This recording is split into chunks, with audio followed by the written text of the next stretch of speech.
Halo Bunda, aku Zuzi, Supermom Gizi. Aku hadir untuk menemani Bunda belajar tentang gizi balita. Yuk kita jadi pahlawan gizi untuk anak-anak kita.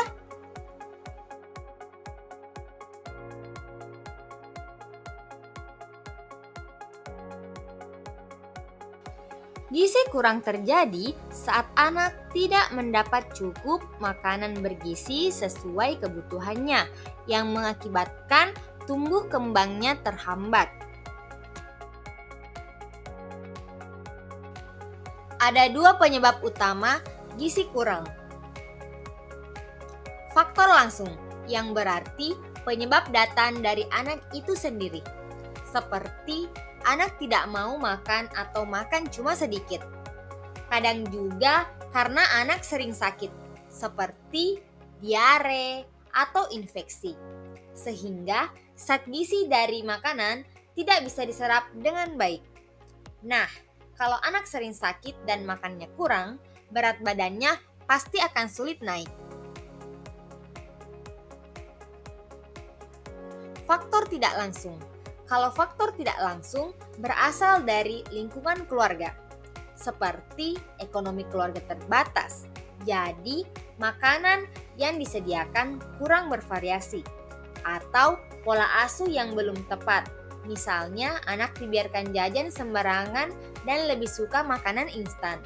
Ada juga yang kurang memperhatikan pemberian ASI dan MPASI.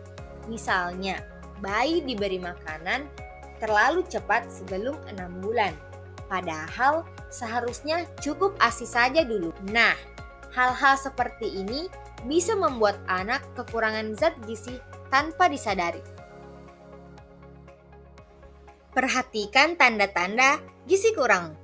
Berat badan sulit naik, anak tampak kurus, nafsu makan berkurang, mudah sakit dan lelah, tidak aktif bermain.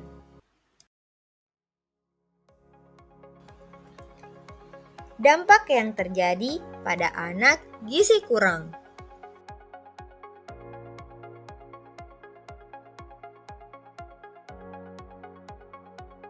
Dampak gizi kurang dapat terasa dalam waktu dekat loh. Seperti tubuh anak jadi mudah sakit karena daya tahan tubuhnya lemah. Jadi jika ada cuaca dingin atau temannya sedang sakit, si kecil gampang tertular. Selain itu, pertumbuhan tubuhnya juga bisa terhambat. Berat badannya susah naik, bahkan bisa jadi lebih ringan dari anak-anak seusianya.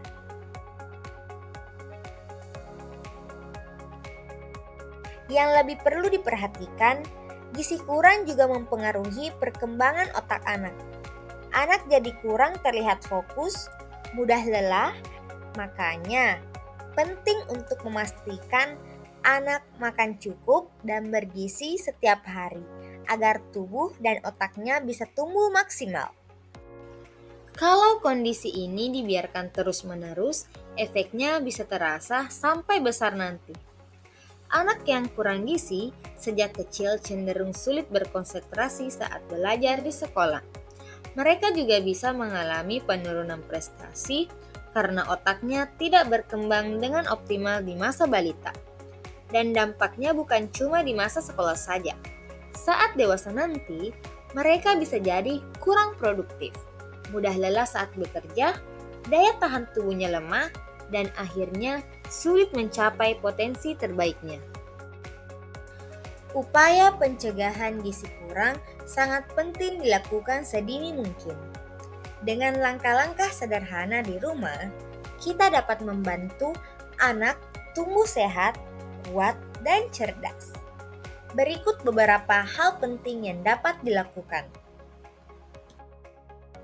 Berikan ASI eksklusif selama 6 bulan. Mulailah dengan ASI eksklusif selama 6 bulan pertama. ASI merupakan makanan terbaik untuk bayi. Isinya lengkap.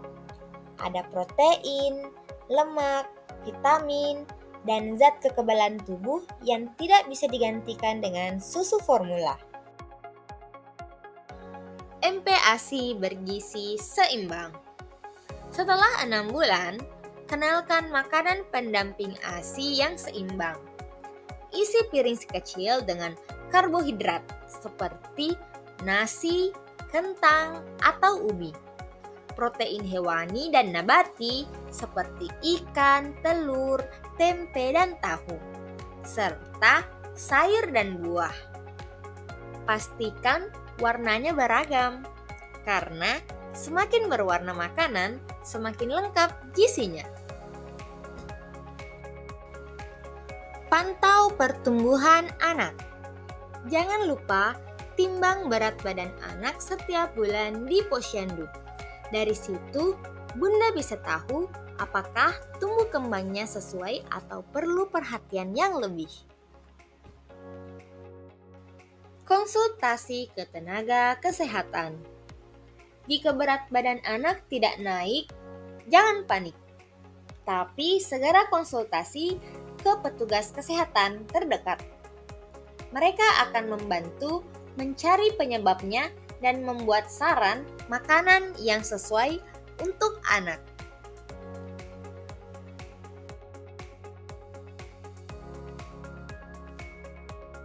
Yuk Bunda, cegah gizi kurang sejak dini. Kita semua bisa jadi super mom gizi, pahlawan untuk anak-anak kita. Anak sehat, cerdas, dan ceria adalah kebanggaan keluarga dan masa depan bangsa.